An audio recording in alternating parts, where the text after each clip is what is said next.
But the unfortunate thing with the 5 years experience that I had with political party is that they are personal property of a few people. So the party members or the aspirants have no say whatsoever. Even if you have your own ideology, that ideology cannot be a reflection of what you want to achieve.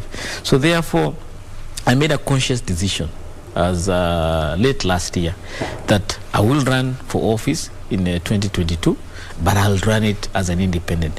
Because I believe, I think Kenyans have been served to so many political parties that political parties have failed to serve any purpose. If you look at the 4 governments that we have had, Kibaki to Uhuru to, none of those governments can be identified with the political parties that took those people to power.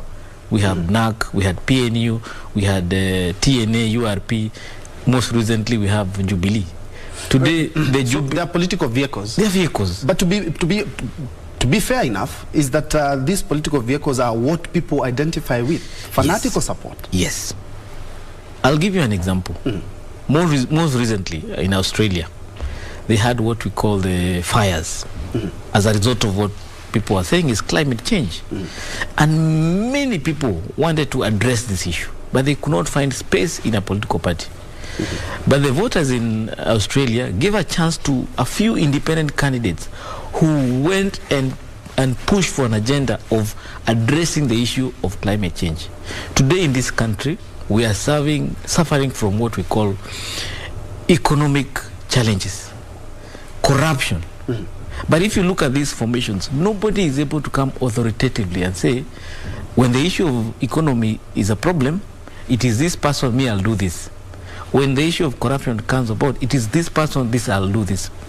But as an independent, if you don't have any baggage behind you, you can say, this is what I'll do about corruption. This is what I'll do about the economy. So I think Kenyans need to give chance to the person, not the party. It's time to dare with the person for a better tomorrow. The very reason why I felt uncomfortable going with a party for this seat is because there are certain aspects or certain ideas or certain agendas that political formations were following that were not resonating with me.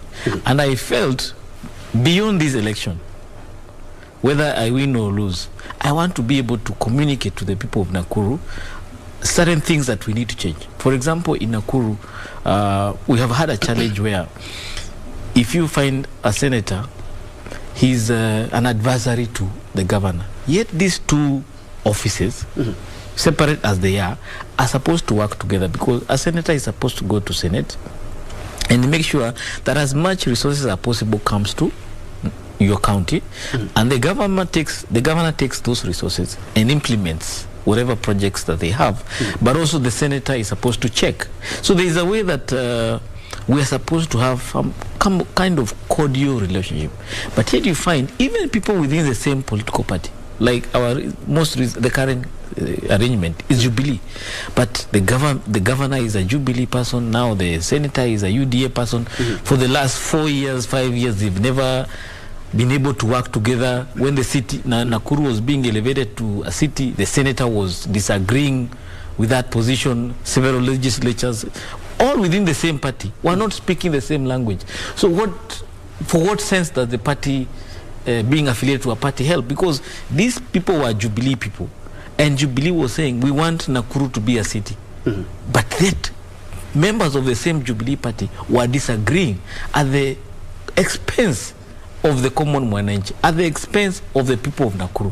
So for me, I want to be independent, so that if the governor comes to me and says, this is the position I want to take, I will listen to the ideas, not the party he belongs to, so that we can be able to work. At the end of the day, Wanjiku votes 6 people, the president up to the MCA. So Wanjiku just wants service. He doesn't care which party you belong to, because at the end of the day, parties don't pay bills. Yeah.